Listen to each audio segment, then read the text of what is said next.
Whatever the adventure, there's a BMW engineered to take it on. The X3 delivers a striking design with agile performance. The 100% electric i4 packed with pure electric energy. Or the plug-in hybrid X5, an impressive, versatile SUV granting full control on every journey. Choose what powers your next adventure during the BMW Road Home Sales Event. BMW, the ultimate driving machine. Hurry in for exceptional offers through January 2nd. Visit bmwusa.com for details.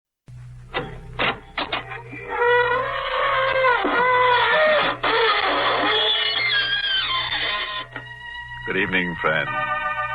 This is your host to welcome you through the creaking door into the inner sanctum. Come in, come in. We had a surprise visitation here a scream or two ago. A sightseeing delegation simply crazy to take it all in. One onlooker's mouth was so agape you'd think his face was split from ear to ear. Confidentially, chum, it was. The head of the delegation was terribly proud of his honorary title. Poor chap, it was the only head he had. Ah, yes. Things went along cozily until some wag suggested holding hands. We brought out a trunk full of hands we keep for just such occasions.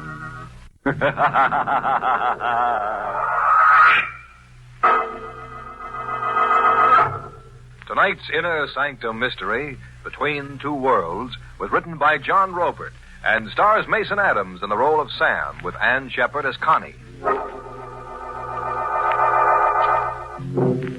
It's Yuletide week in South Chicago as a flash electric storm whips the streets. Inside the 10th District Police Station, Chief Matthews and his clerk Daly are passing the time over a game of chess.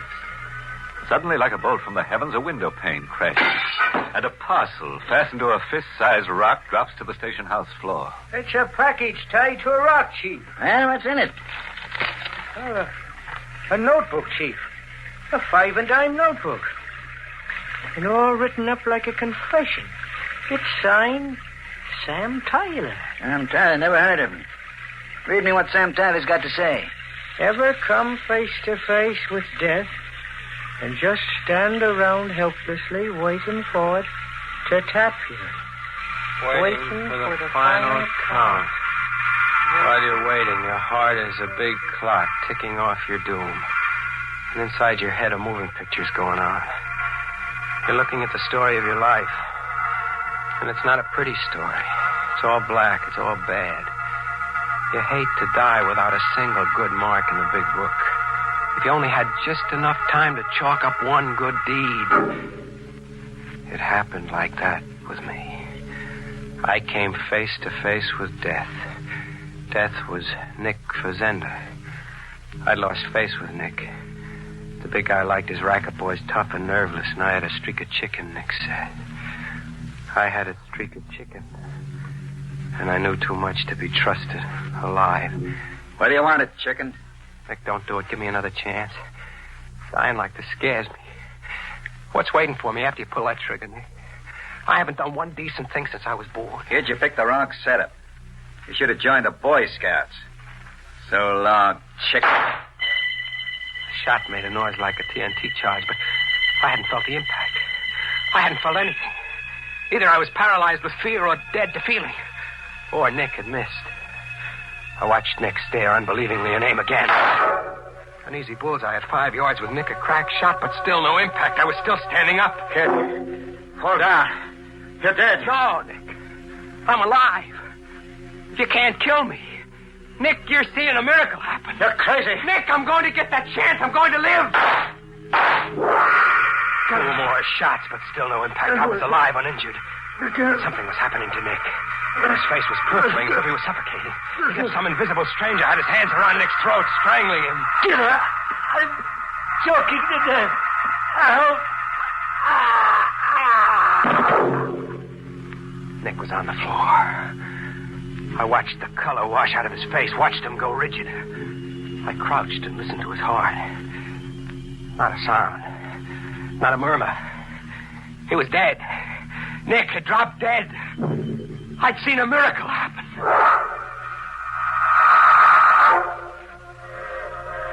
a midnight freight heading east. I was in a boxcar loaded with crates of eggs, still sweating over my narrow escape, when I got a spooky feeling that I wasn't alone. I lay still, choking back my breath with my hand tight around Nick's gun. You have no need for the gun, Sam.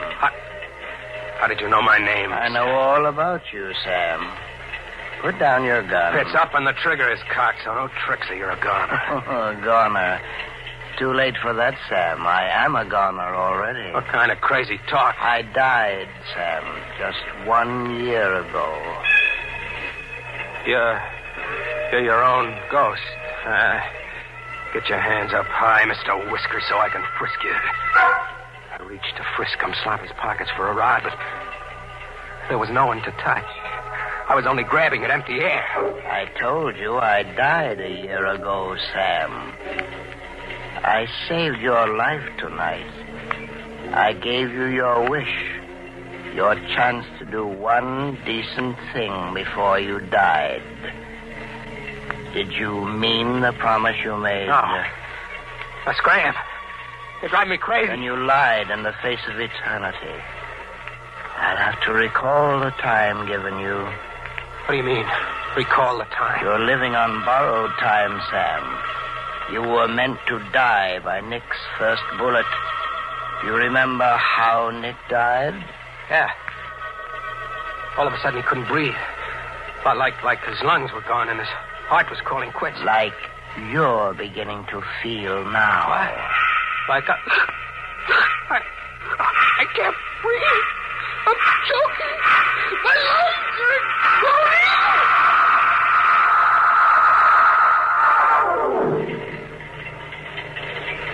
When I came to, Mr. Whiskers was smiling over me. You did mean your promise to tomorrow, didn't you, Sam? Sure I did. Anything you say. Then continue on to Chicago. When you arrive there, spend your time waiting in a restaurant called the Spread Eagle. Sooner or later, you will be approached. You are to lend yourself to any situation that arises. Any situation, understand? Sure, I understand. This good deed I'm to do on borrowed time. What's your interest in it? Deeply personal, Sam. I am no longer among the living, but I have no place among the dead. I walk between two worlds. You see, Sam, in life I didn't have one decent thing to point to either. Through you, I hope to find rest.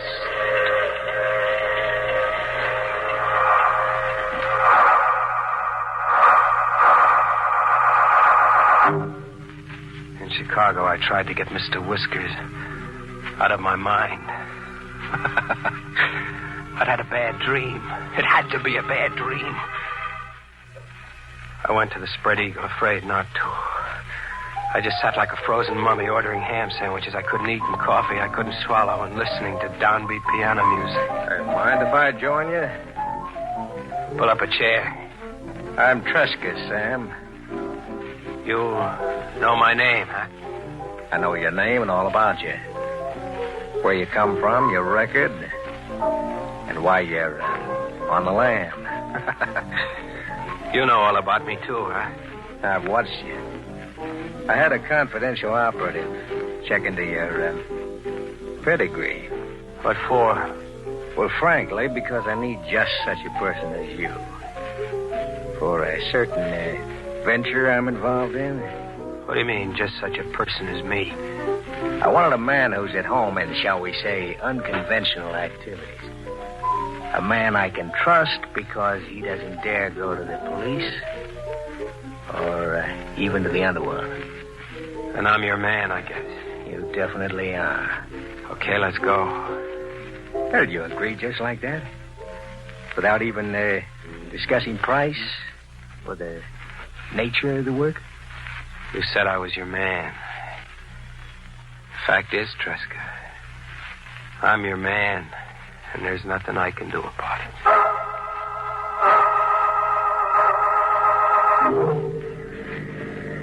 This is our destination, Sam.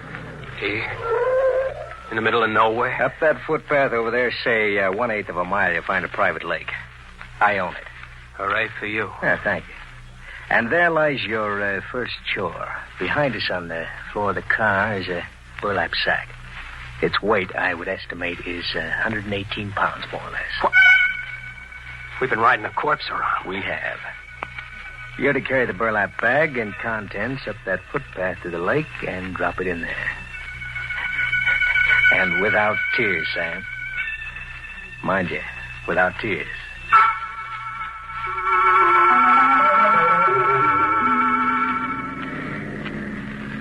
From this point on, as the saying goes, we're in business, Sam. What's the next event? Wedded bliss. For you. I'm to get married? You are. Tomorrow evening, you'll call on your radiant bride-to-be at this address. 15 Cantilever Walk. Yeah. And try to look more cheerful, Sam. Love comes but once into every man's life.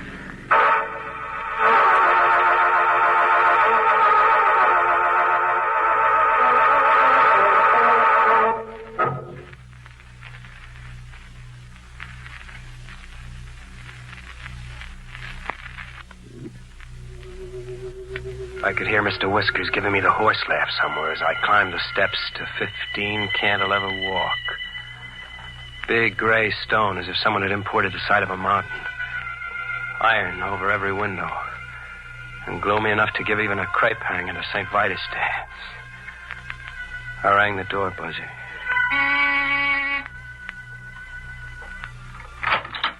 Hi, Sam.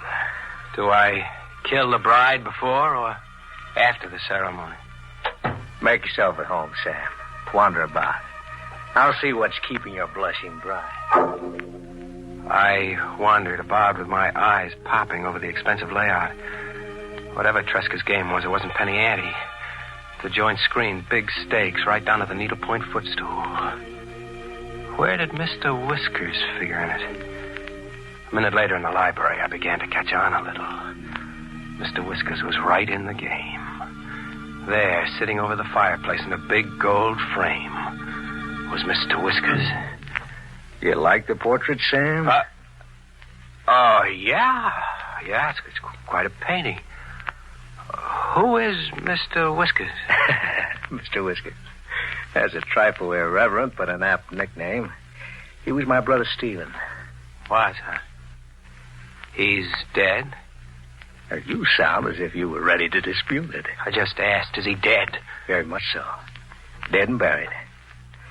Your manner is a little odd, Sam. I'm sorry. I'm, Reggie.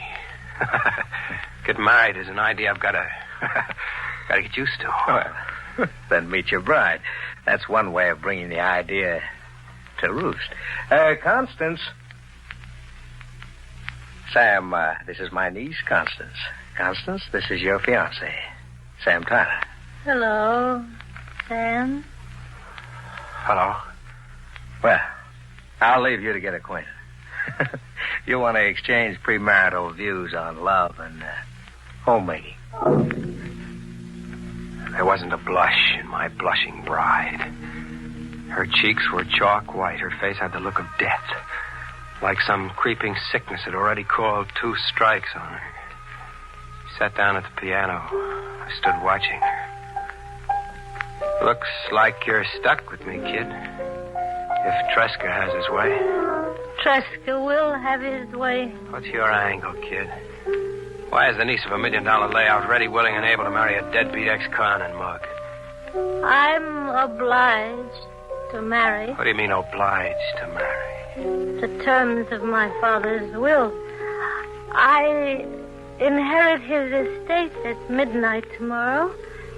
Only if I married. It's beginning to make some sense.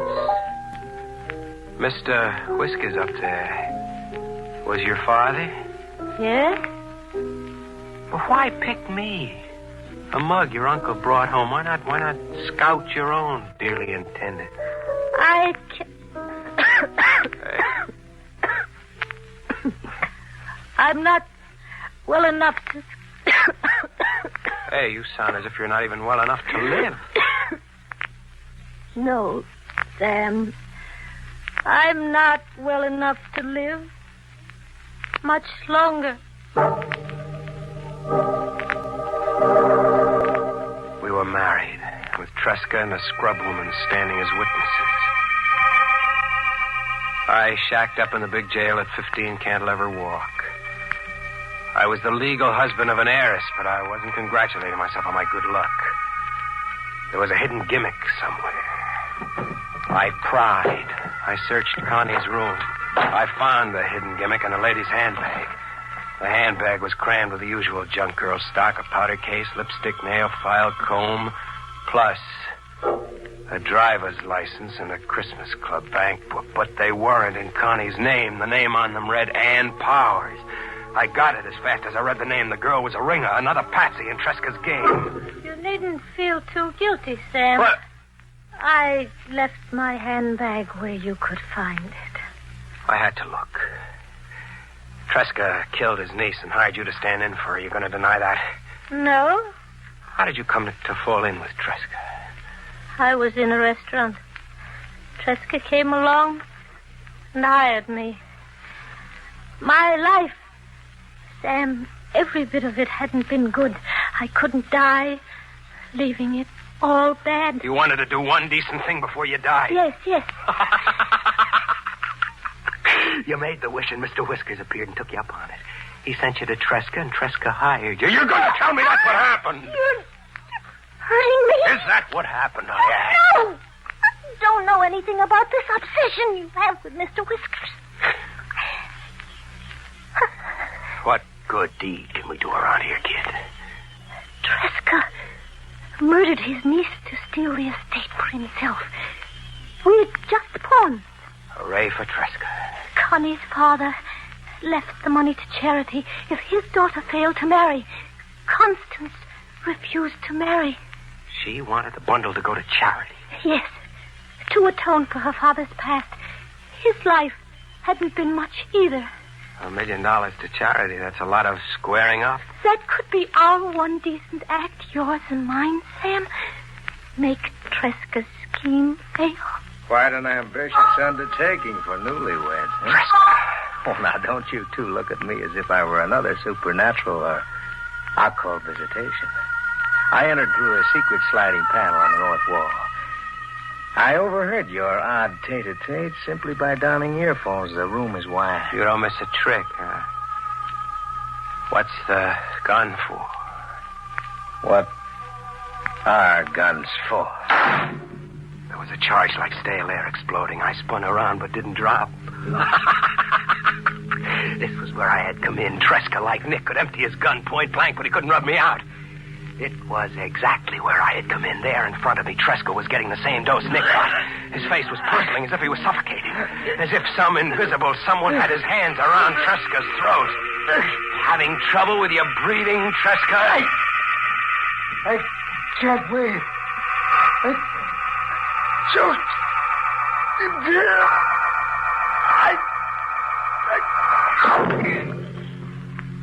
He was on the floor, rigid, out for keeps like I'd seen Nick once. Is he dead? Deader than a doornail.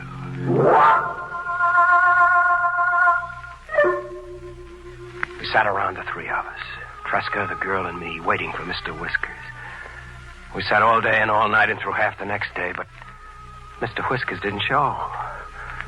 Mr. Whiskers didn't show, as if he never was. Sam, What? he exists only in your mind. You're waiting for a man who died a year ago. How do you explain that to yourself? I don't explain it. Maybe Mr. Whiskers doesn't have to come anymore. His job is done. One last thing, and our job is done. What? One last thing, Sam? The cops. We tell them what gives and hand $1 million over to charity. That's the one decent act, the purpose that brought us here. What's the purpose that brought you here? I just hired out to Tresca for pay. What about that wish you made on the docks, kid? It was different on the docks. I was sick and broken, hopeless. I'm not broke or hopeless anymore. I can buy a cure. I can take a trip, spend money, all kinds of money, have a good time I never knew. I can laugh. You're saying we shut up and keep the estate between us? Why not? In a way, we earned it. It's no good, kid. I've got a promise I've got to keep. A promise you made to a ghost. My promise to tomorrow. But if you can't keep that promise because I won't let you. What if I won't let you cheat me out of my one chance to live? How? Like this? She backed away from the piano with Tresca's gun in her hand. The gun is no good. I don't kill, kid. You saw how I don't kill. That was before, Sam. You do kill now. Don't kill now!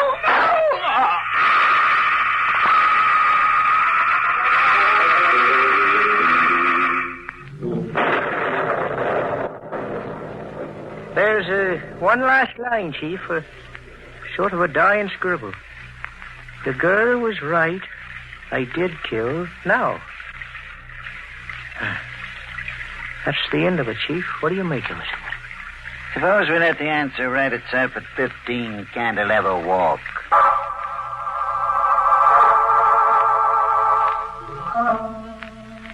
Well, the confession's the McCoy, all right. That's Sam Tyler on the sofa, Tresca on the floor, and there's the girl out cold, still holding the gun. Got any pulse? No, she's dead. No visible cause, Davy. Just dead. I'm getting a faint pulse on Tyler. Sam. Sam Tyler. What? You, the police? Yes. The girl shot you and you just about bled to death. You know the whole story, Sam. So the girl got to do that last decent thing after all. The girl didn't do anything. Her heart blew out after shooting you. We read your confession down at headquarters. My confession? Yes. This 5 and dime notebook. Yeah, see it? It was tied to a rock and tossed through the window at headquarters. You wrote it, but what we want to know is who delivered it.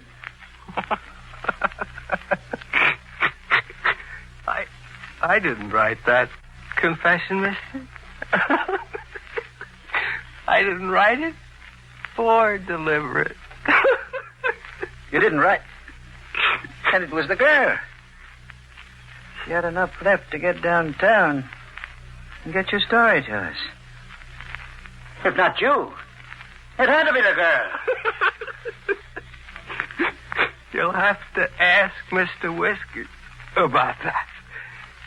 If you hurry, you might catch him somewhere between two worlds.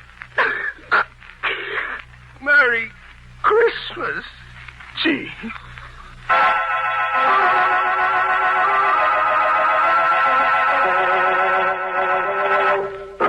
An irate taxpayer just told me the state of Illinois intends to mail a bill to Mr. Whiskers for that broken police station window. They're busy digging up a dead postman so he can speed delivery of the bill out of this world. Sad about Tresca. A perfect plot gone to pot because his brother, although kaput, wouldn't stay put.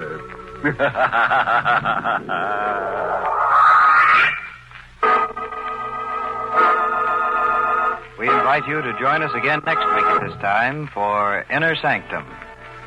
This is the United States Armed Forces Radio Service, the voice of information and education.